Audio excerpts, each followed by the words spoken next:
Israel Iran സംഘർഷം കടുക്കുമ്പോൾ ഏറ്റവും കൂടുതൽ ചർച്ചയാകുന്നത് ഇരുഭാഗത്തിന്റെയും ആയുധശേഷിയാണ്.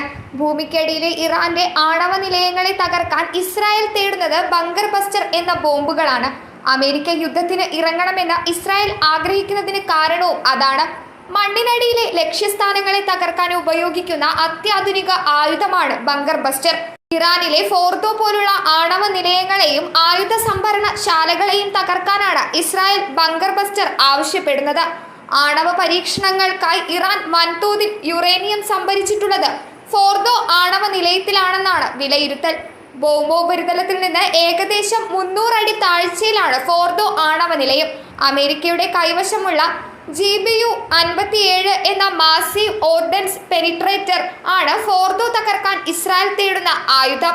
20 അടി നീളവും 13,600 കിലോ ഭാരവുമുള്ള മോപ്പിൽ 2,700 കിലോ പേലോഡുണ്ട്.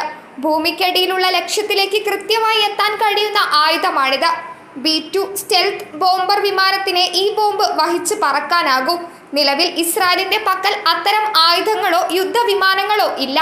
F-15 പോലുള്ള യുദ്ധവിമാനങ്ങളിൽ നിന്ന് തൊടുക്കുന്ന GBU-28, BLU-109 എന്നിവയുൾപ്പെടെയുള്ള US നിർമ്മിത ബങ്കർ ബസ്റ്ററുകൾ ഇസ്രായേൽ ഉപയോഗിക്കുന്നുണ്ട്. ഈ ആയുധങ്ങൾക്ക് ഭൂമിക്ക് അടിയിലേക്ക് ആഴത്തിൽ പോകാൻ കഴിയില്ല. അതുകൊണ്ട് തന്നെ ഫോർദോ പോലുള്ള ആണവ നിലയങ്ങൾ ലക്ഷ്യം വെക്കാൻ നിലവിൽ ഇസ്രായേലിന് കഴിയുന്നില്ല. അതുകൊണ്ടാണ് അമേരിക്ക യുദ്ധത്തിൽ ഇടപെടണമെന്ന് ഇസ്രായേൽ ആഗ്രഹിക്കുന്നത്. News desk മലയാളാക്ഷരം.